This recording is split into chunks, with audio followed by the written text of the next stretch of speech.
Hi everyone, welcome back to Pine Hollow Auto Diagnostics. We're back on Staten Island for more exciting case studies. I just can't stay away from this place. Pennsylvania gets a little boring, but we're back for weird and wonderful problems with vehicles. We're inside a 2003 GMC Envoy 4.2 liter straight 6. Customer complaint, service 4-wheel drive.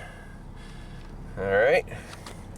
So naturally we start with the scanner, get the vehicle ID'd. Let's go into the transfer case, display codes. Oh, what's this? No com. Retry. Nothing. You can't read the codes. Let's try data. Okay. Obviously we want to try something else just to make sure our scanner is hooked up properly. Let's go into the engine menu. Okay, we can get into the engine. We do have one code, class 2 serial communication problem, U1000. Okay, we'll keep that in the back of our heads. Let's go, I don't know, just through some of these other ones. Transmission. So the transmission and the powertrain, that all comes from the PCM, so we expect the same codes in here. ABS. We can talk to the ABS. No codes currently or in history. Let's try the BCM. Current codes, nothing there. History codes, nothing there either. Everything else I don't really care about. Let's try the instrument cluster. Current codes, nothing there, and history codes, nothing there either. So at this point we're chasing, it looks like, with this transfer case, no com. Alrighty. So in this case, first thing I always do is pull up a wiring diagram. What's the network topology and where does this module live? And then obviously before chasing a network problem, we need to verify powers and grounds at this transfer case module. So let's look up some information and go from there. So I'm on all data here. We're going for this control module transfer case. Just want to see where it lives, locations. So basically we need location and a pinout. Where is this thing? Instrument carrier support, left side. Instrument carrier support. So I assume this is under the dash. We can always go under service information and go transfer case shift control module replacement. And it says access panel is removed in order to visually see the electrical connectors and the location. It will also be easier to see the instrument mounting and alignment slots for transfer case control module mounting bracket. So it should be on that side of the dash. It says remove that whole thing, knee bolster, lower instrument panel, blah blah blah blah blah. Okay, cool. Now let's pull up a wiring diagram.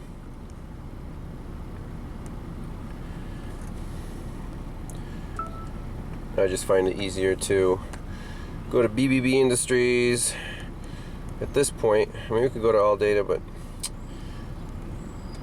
since this is a free resource and DIYers would definitely go here, I'll just show you how easy it is to find what you're looking for. Usually it's obviously not 100%, and we're going for transmission transaxle.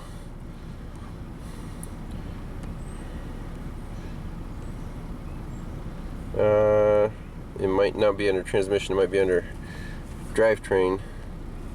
Let's just see here, automatic transmission, PCM.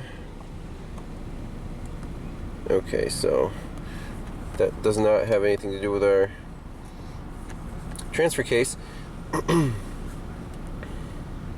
hope they have it in here. Driveline axle, that's what we want. Transfer case controls. So it's just in the wrong diagram.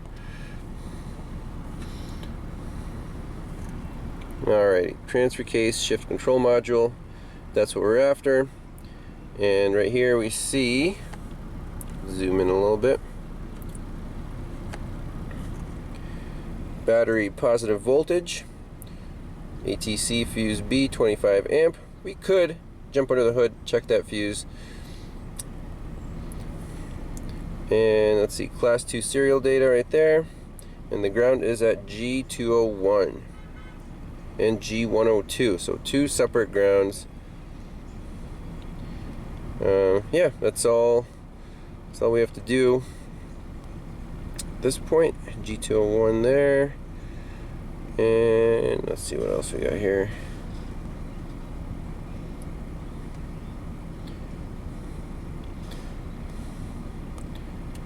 So we're focused on the power distribution here. So that's the next step. We'll check this fuse, ATC fuse B, fuse block under hood, and then go for these grounds at the transfer case shift control module. Just doing a quick visual here under this access cover. What the heck is this? Remanufactured Dorman 599113. That's our guy, isn't it?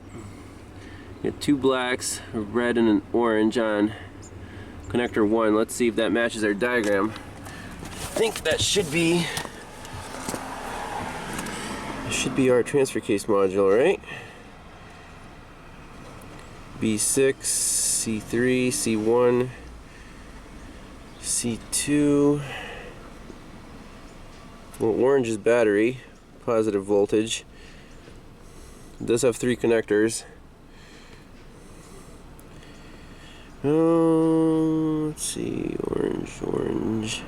Look for a red. C3. Anyways, that was just my initial visual inspection.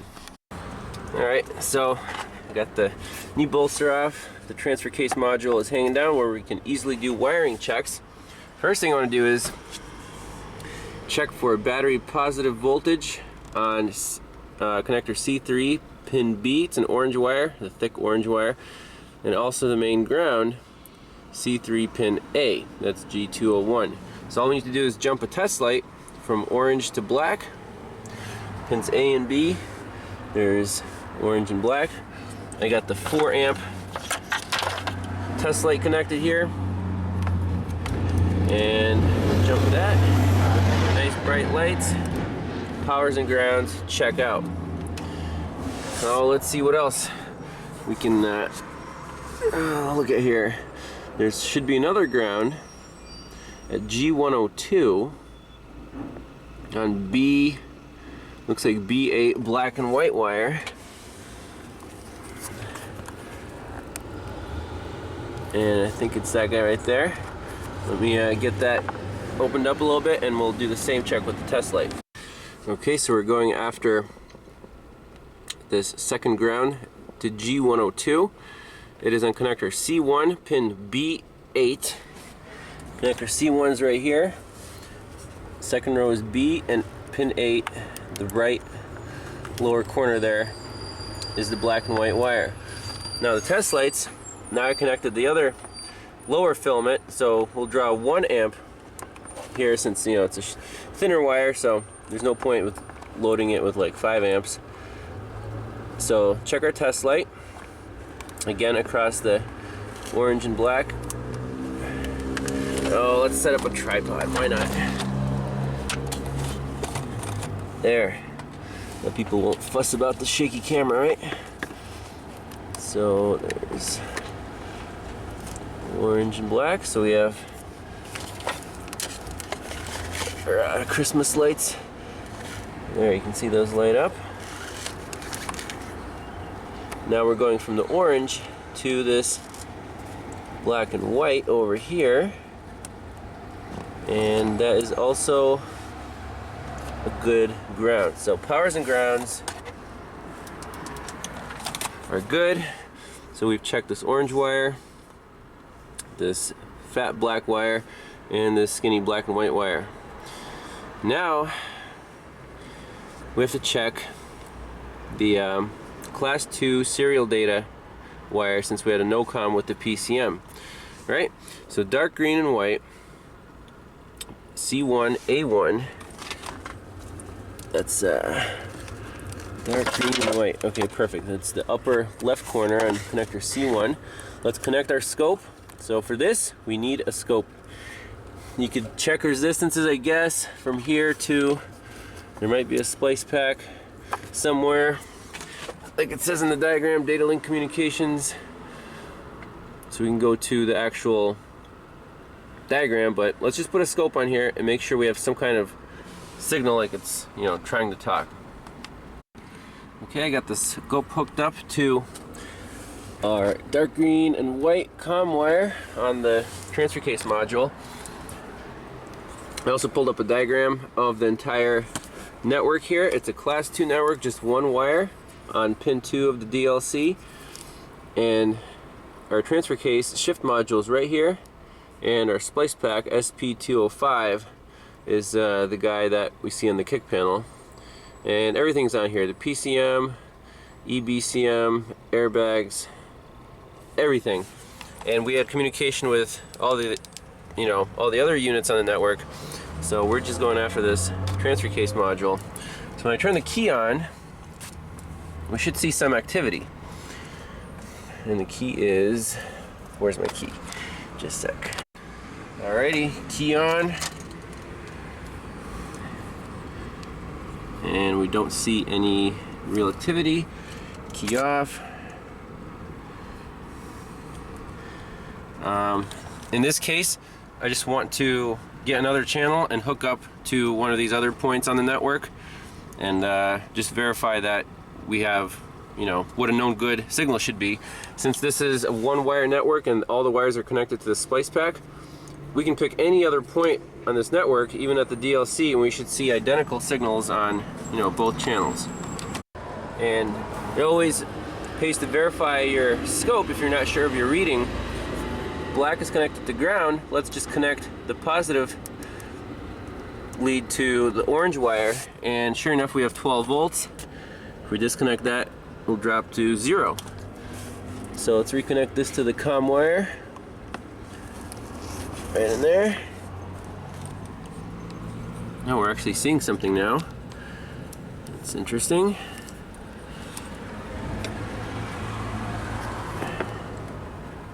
Let's see, key on.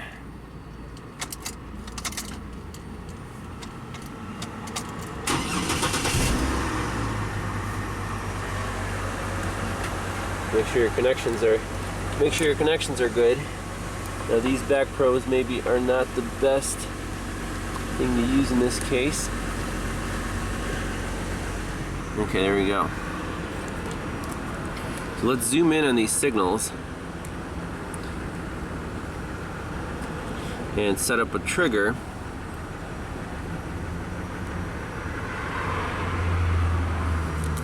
Alright, and we do want peak detect. And let's zoom in even more. Alright, there's our signal. Cool?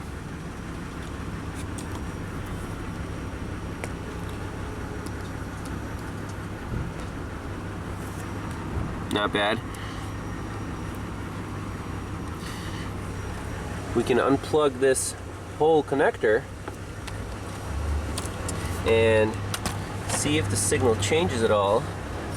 See if we're calling a bad module here. So unplug it, and our signal is basically the same, and that is on coming from the network. So I think we're just about done here. Powers, grounds, check, check. COM line, the wiring integrity, just fine. You know, 0 to 7 volts on this class 2 network. Just to be 100%, we can hook up a second channel, like I said, to the DLC. Make sure we have equal amplitude and signals. And if we plug that back into the module and there's still no COM, we're calling the bad dormant module, reman. That's where this is going. Alright, it only took a second. Second channel is hooked up to the purple pin, pin 2 on the DLC, which is, you know, the network.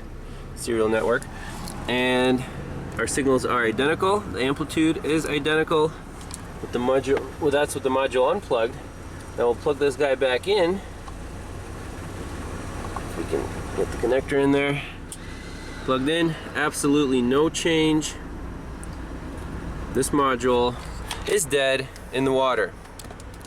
So that's what we're calling. I don't know if Dorman can warranty it, or we can get a used one somewhere, or I don't know what happened to the original module on this truck. But anyways, that's the diagnosis. Bad module. We need to put a new one in. I don't think this has to be programmed. I'm not exactly sure. I can check with Keith. But that's it. So thanks a lot for watching. Stay tuned for more case studies. All right, guys. See you later. Bye-bye. Oh, what do we have here? Just for kicks, I went back into the transfer case, display codes, and now it's communicating. Transfer case lock circuit fault, ECU, CCU malfunction. Okay. Well, I guess we're not done then.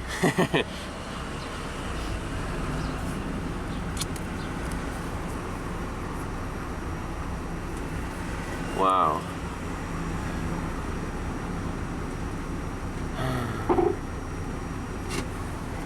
Hey Keith, it's back online.